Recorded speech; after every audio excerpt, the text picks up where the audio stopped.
Suryalanka beach అభివృద్ధిని సొంత party నేతలే అడ్డుకుంటున్నారు అని బాపట్ల ఎమ్మెల్యే వేగేసిన నరేంద్ర వర్మ ఆరోపించారు. స్వదేశీ దర్శన్ 2.0 కింద వచ్చిన 97 కోట్ల నిధులతో చేపట్టిన అభివృద్ధి పనులను పరిశీలించారు. ప్రజల కోసం చేసే మంచి పనులకు అడ్డంకులు సృష్టించొద్దని కోరారు.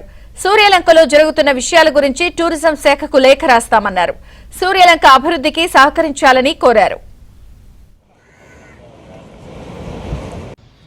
రాక సెంట్రల్ గవర్నమెంట్ డబ్బులు 100 కోట్లు నిధులు వస్తే అయ్యి దుర్వినియోగం చేయటం, లేటుగా పనులు చేయటం, దానికి ప్రభుత్వంలో ఉన్నోళ్లే కొంతమంది అడ్డు తగిలారని ఇన్ఫర్మేషన్ రావటం అనేది బాధాకరం. ప్రజల కోసం చేసే ఈ మంచి పనిలో ఎవరు అడ్డంకులు కలగజేయొద్దు అని నేను తెలియజేస్తా ఉన్నా.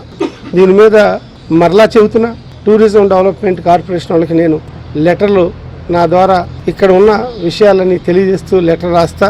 అలాగే ఎవరైతే ఈ టూరిజం పెద్దలు ఉన్నారో, మినిస్టర్ గారు కానివ్వండి, జిల్లా మంత్రి గారు కానివ్వండి, వీళ్ళందరికీ లెటర్ల ద్వారా నా అభ్యంతరాన్ని అయితే ఇది తప్పు అని తెలియజేస్తా. ఈ విషయంలో మీడియా మిత్రులు, ప్రజలు కూడా సహకరించాలని మిమ్మల్ని అందరినీ కోరుకుంటున్నాను. Thank you.